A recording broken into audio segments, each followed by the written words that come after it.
There you go. Excellent. Well, thank you everybody for joining us. Oh, we got our live stream morning. There we go. Thank you everybody for joining us. I'd like to call to order the October 6th, 2022 meeting of the Audit and Finance Committee for the EMTSC. So just a notice and a reminder that we are now recording this meeting and it is being live streamed on YouTube for the public for viewing, and it will be archived for reference later if desired.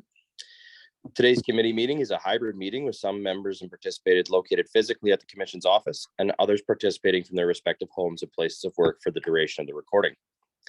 Thank you to all of those who have joined us today and to the members of the public watching our live stream or later the recording of this meeting. I'd like to start with our land acknowledgement, and on behalf of the Audit and Finance Committee, we would like to acknowledge the traditional land on which we are gathered is Treaty 6 land. We would like to thank the diverse Indigenous peoples whose ancestors' footsteps have marked this territory for centuries, such as the Cree, Dene, Saulteaux, Nakota Sioux, and Blackfoot peoples. We also acknowledge this as the Métis homeland and the home of the largest concentration of Inuit south of the 60th parallel. It is a welcoming place for all peoples who come from around the world to share the Edmonton metropolitan region as a home. So with that, we have an agenda in front of us. I'll look to administration to see if there are any adjustments to the agenda. No, there are no adjustments to the agenda, and the in-camera discussion is only listed there just in case we have any items that we may wish to refer to that. Excellent. Can I have a motion to adopt the agenda as presented? I'd like to move the approval of the agenda as presented, Mr. Chair. Thank you very much, Mr. Houston. And I cannot see the votes the way I am, so I'm going to rely on administration, but I will call to question all those in favor. Please raise your hand virtually. Everyone has raised their hand in favor. Excellent. Thank you. So that is carried unanimous. So then we will move on to the next item in our agenda. And so this is the draft 2023 business plan elements, and I will turn it over to administration for their presentation.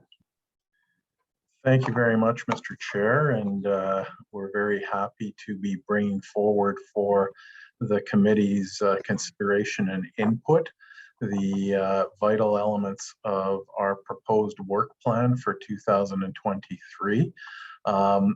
Just as a bit of background, the objective today is to get your input and to then ultimately bring forward a finalized work plan for consideration at the organizational meeting next week or in 2 weeks.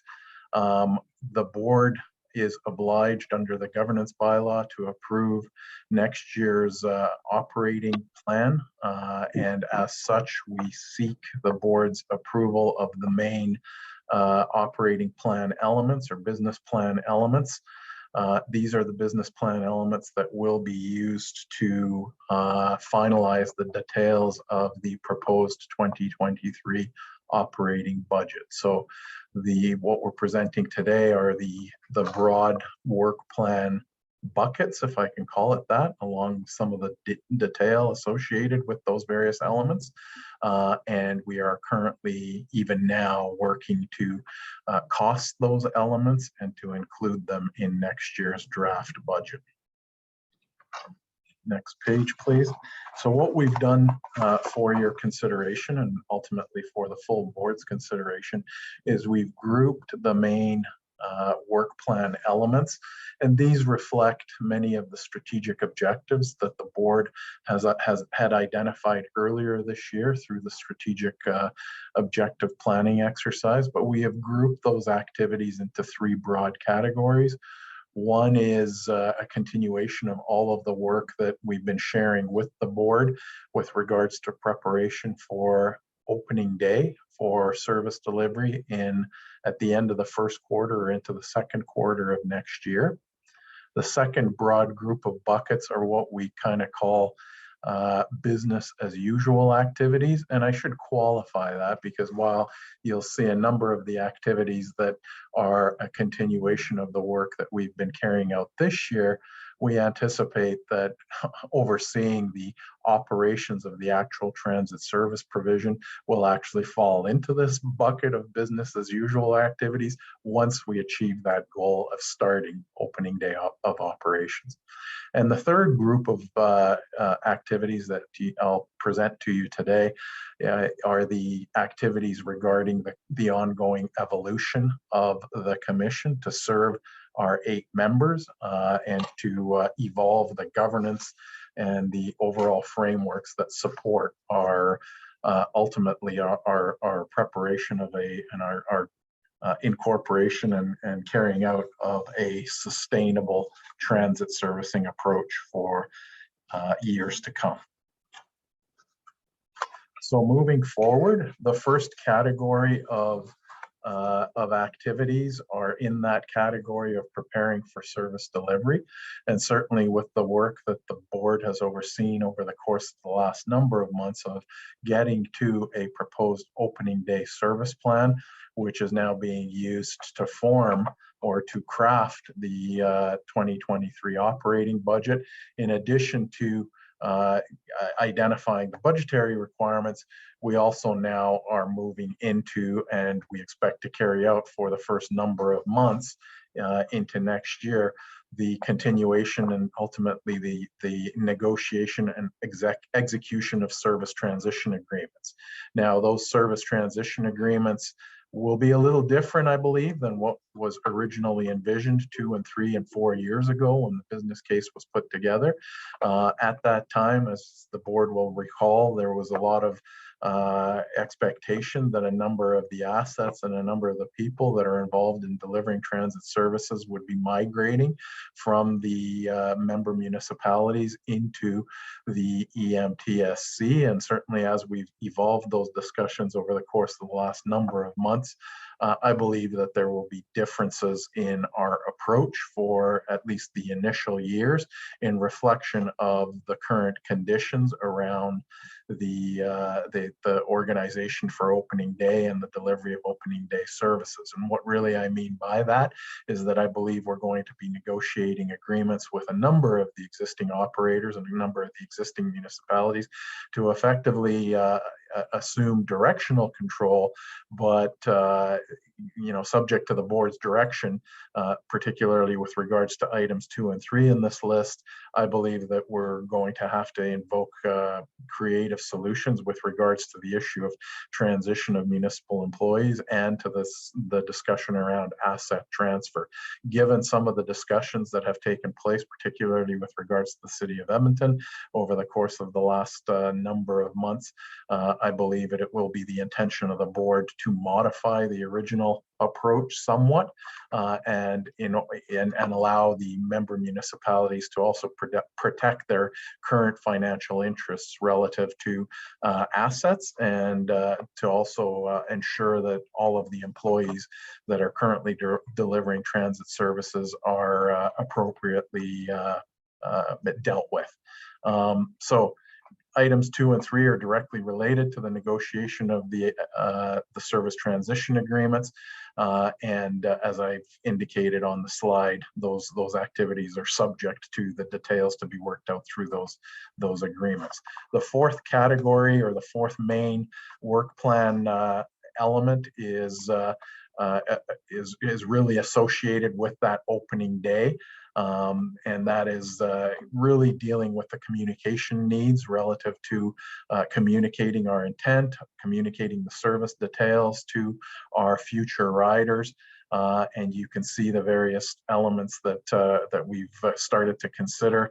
The use of service transit ambassadors to get our messages out, the introduction of our service brand, the introduction of a website and other digital media to ensure that our travelers have all of the information that they need, as well as the activities around changing and having the appropriate wayfinding signage and so on out there in our various communities.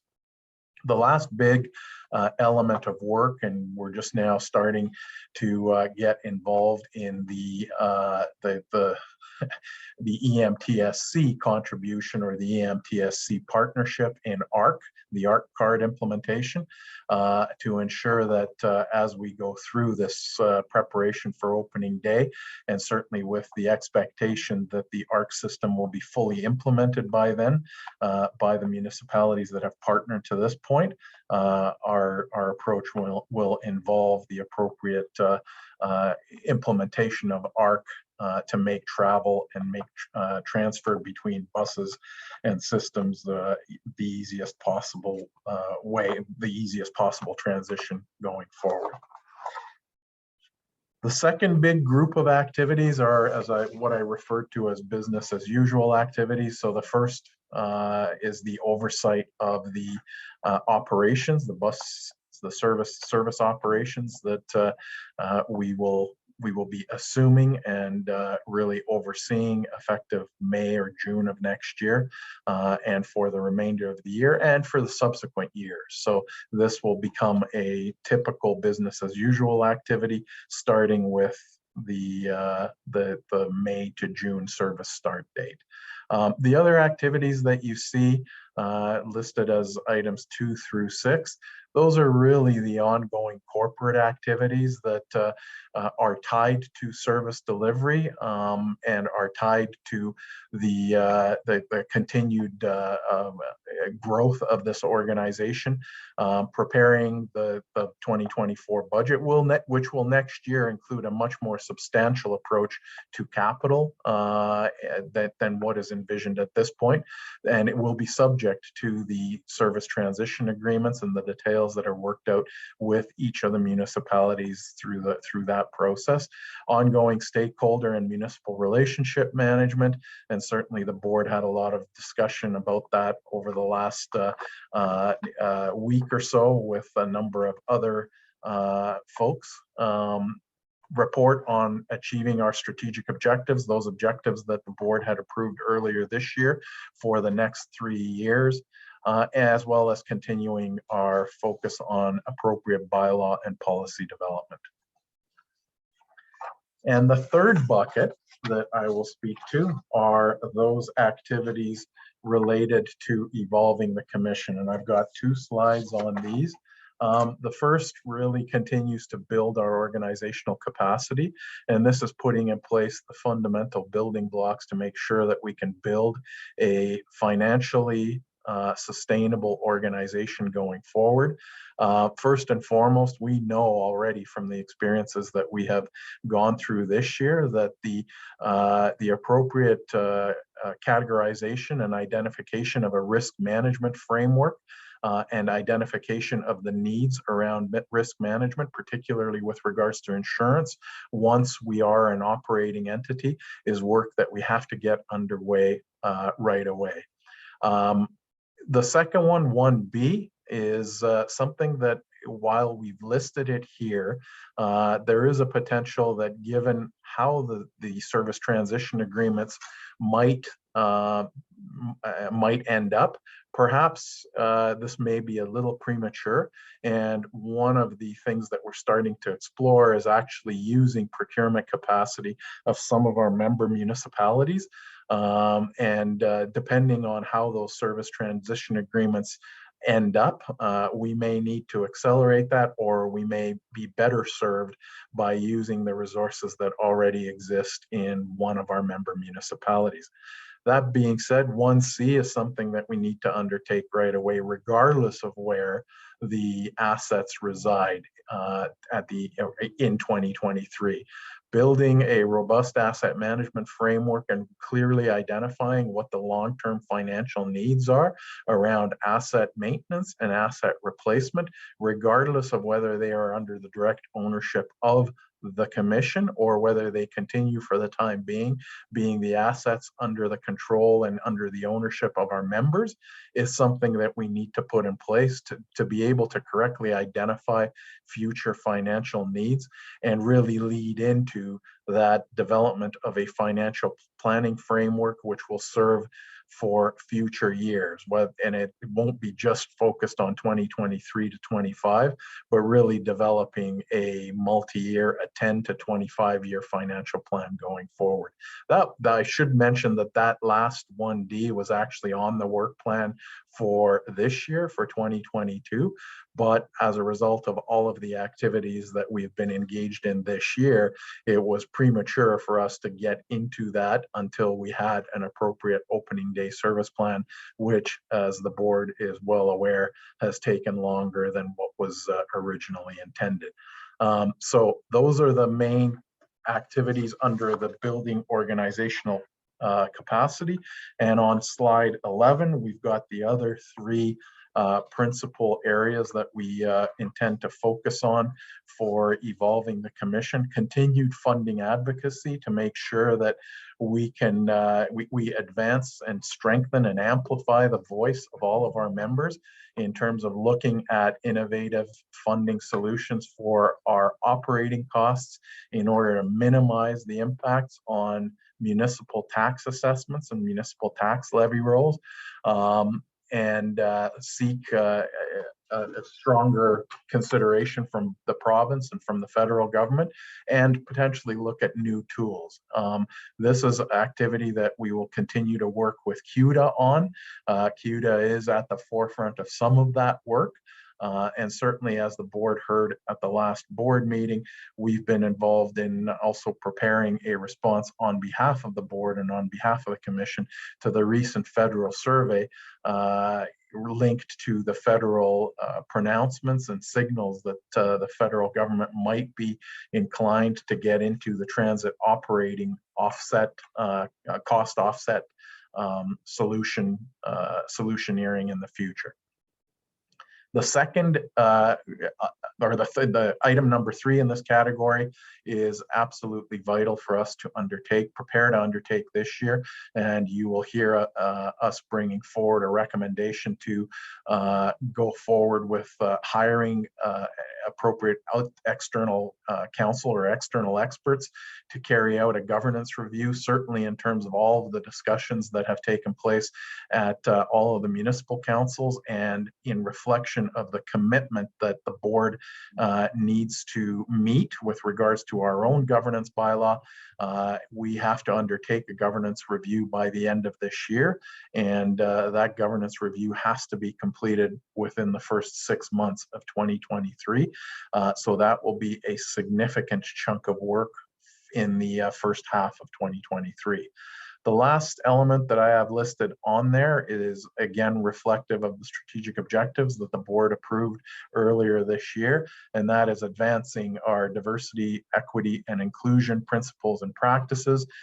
I will say that some of this work and some of the focus here will have to reflect the state at which this commission will be.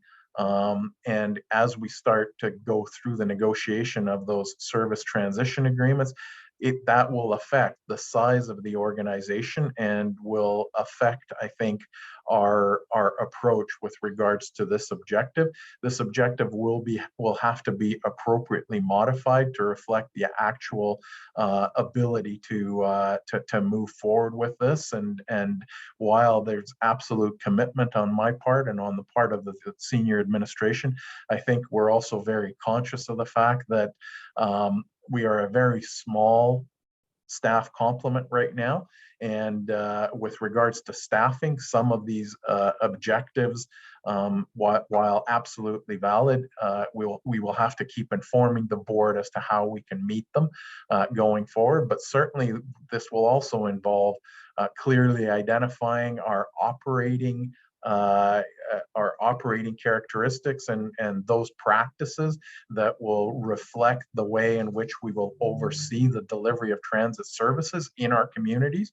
And this will have an impact in the service delivery and the customer service component as well.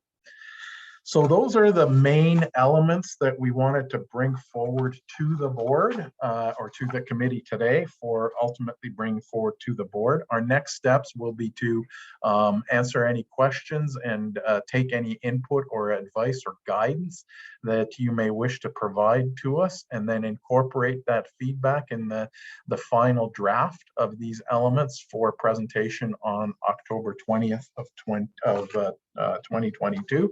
And this, I think, is an appropriate place for me to pause and to answer questions or take in any input. Excellent. Thank you very much, Mr. Jankowski, and really appreciate the presentation. It was quite detailed and fulsome. So I will move on then to questions for Mr. Jankowski and the rest of our administration. And I can see Mr. Finstead, you have your hand up. Why don't you go ahead first? Thank you. My question or concern, I guess, evolves around the DEI. I just want it known that we are seeking the best available individual for the position that we might be searching for, in spite of our desire to make it as inclusive as possible. We start getting into a scenario where you need quotas and things of that nature, then the whole objective of finding the best individual, regardless of who or what they are, is overridden by this ulterior motive to the DEI equation, if you will. And I just don't want to get caught in a scenario where we're finding someone to fill a spot because of something other than their talents or their abilities. So thank you for that. Certainly, as we start to develop those practices and procedures, we will have to take into account both our immediate operational needs and our need to fill the few positions that we anticipate we'll be moving forward with in 2023. But I really think that the focus is more likely to be on ensuring that the operational practices that we have in place for the services that we're delivering to our communities as a whole, to the 8 communities that are represented by the members here. I think that will be a major consideration as we develop those practices and procedures. We want to ensure that the customer approach reflects the appropriate sensitivities and reflects the appropriate needs of all of our community members, the members of those communities that we serve. So I hear the point that is being made, Councillor Finstead, and really we're at the start of that process of developing those practices and procedures, and we will be ensuring that we meet all the legislative requirements, all of the human rights requirements, but we will also be focusing on effectively meeting the needs of our communities. Excellent. Thank you very much, Mr. Jankowski. Looking for any other questions or comments related to the presentation. Councillor Houston, go ahead. Yeah, just thank you very much, Mr. Chair. Just a quick comment. Paul, I appreciated the work that we're getting ready to do on the preparing for the service delivery. And, the next phase is, for you to, with board approval to execute service and transition agreements. And you also touched on the employee transition and asset transfer as, subject to how those service agreements will work out. So happy to hear that, that might be, kind of fluid to some extent, but appreciate the fact that, things may have changed a little bit in regards to when that happens. And that's pretty much all I had. Just a comment, that's all. Appreciate that comment, and if I can just comment on that as well. It was interesting because earlier today we had a presentation and I sat as part of a panel in front of 400 business community leaders here in Edmonton, hosted by the Chamber of Commerce. And the one thing that I emphasized is that regardless of how we move forward in the presentation and in putting in place an integrated transit approach, as long as we maintain the forward momentum, the how can change somewhat. And certainly we've been nothing but adaptable over the course of the last number of months to react to the differing conditions and differing directions that some of our members might have. And this is certainly one of those areas where I think we will have to adapt, and we will have to, slightly deviate while maintaining a forward momentum, while keeping our eye on the ball of delivering an integrated transit solution. Might look a little different than what we envisioned 3 or 4 years ago, but continuing to meet and put in place those things that balance the needs of all of our members is the way we intend to go. Excellent. Thank you very much for that. Mr. Gromberg, I saw your hand go up. Go ahead. Yes, thank you. I also only just have a comment to make, but I'm just really glad to see the continuation of the incorporation of ARC into the commission. I think that that's an important piece to the success and bringing back transit users. I think transit users want ease and convenience, and I believe that ARC will provide that. If we want to expand our scope of users, I think that's also another way of doing it. It's appealing to the next generation who will be using it. And so I think it's a really critical piece. So I just commend those conversations that you guys are engaging in, and I hope to see some really great success from that. Thank you. Excellent. Thank you.